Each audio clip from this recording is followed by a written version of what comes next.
Un invité dans cette édition, M. Moussa Kamara, danseur originaire du Mali et installé en France depuis 2012.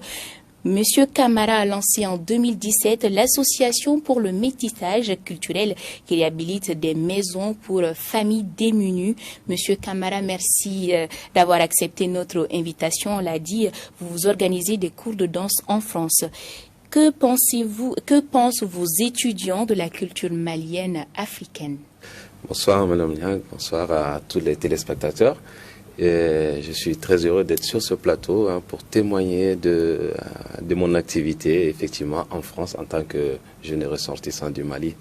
Et la danse, l'enseignement de la danse se passe super bien en France et c'est super bien accueilli par les gens qui sont dans ce milieu, qui attendent que ça chaque semaine, de venir vibrer au son des musiques, des danses traditionnelles du Mali et vraiment y partager cette belle énergie et souhaitent découvrir par-delà le Mali en venant faire des stages de danse ici.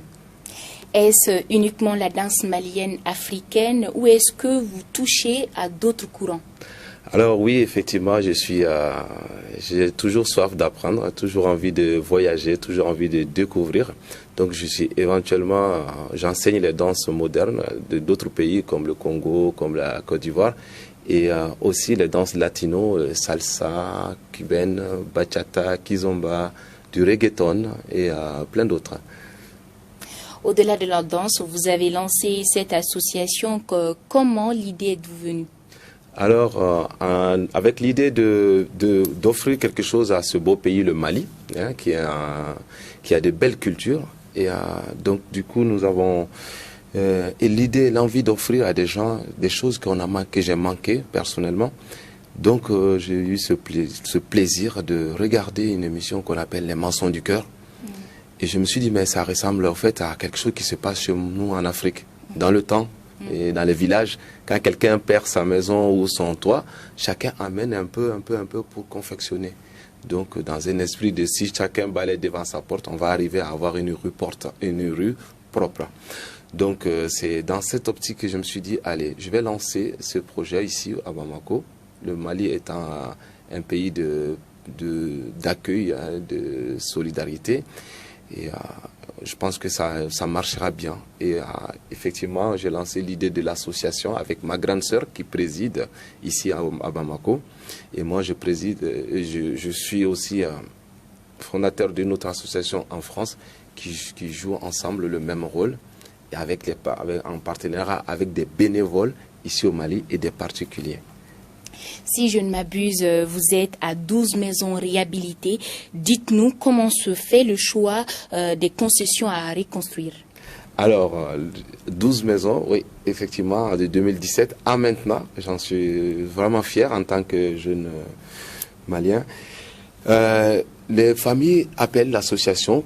L'association est sur tous les réseaux, Facebook, YouTube et plein d'autres. Je ne sais pas si je me permets de... Ouais, ok.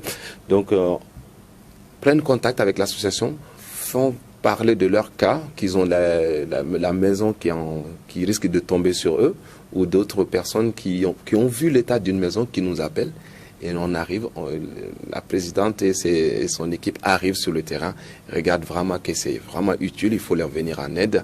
Et ainsi, nous lançons une campagne de pouvoir récolter des fonds et pouvoir amener cette famille à retrouver une maison vraiment où ils n'auront plus peur quand il va avoir la pluie et quand ils vont avoir, pour dormir, un bon matelas confortable pour dormir, ça fait pas mal, ça fait du bien.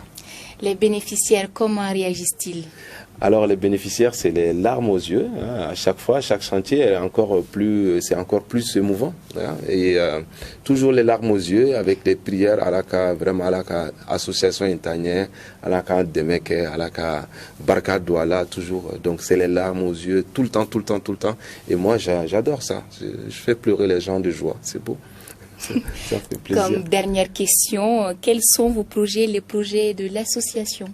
Alors, d'abord, l'association souhaite avoir plus de soutien, de bailleurs de fonds, plus de personnes qui viendront apporter leur aide, autant matérielle, financière et morale et aussi de façon de comment faire évoluer les choses pour que nous puissions aller dans plusieurs localités au Mali et venir en aide aux personnes en difficulté dans ce contexte. Et moi, par rapport à moi-même, c'est côté danse, je souhaite, voilà, aujourd'hui, j'ai pas créé mon école en France, je souhaite arriver à créer mon école de danse ici, à Bamako même, pour pouvoir enseigner effectivement toutes les danses que j'aurais appris, que ce soit les danses type occidentales et les danses traditionnelles aussi du Mali, et pour promouvoir tout ça.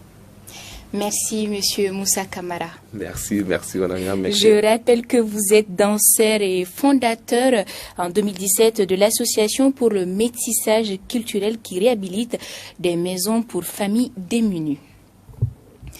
Et c'est sur cette note de culture que prend fin cette édition. Merci à vous de l'avoir suivi et bonne suite de programme sur la panafricaine.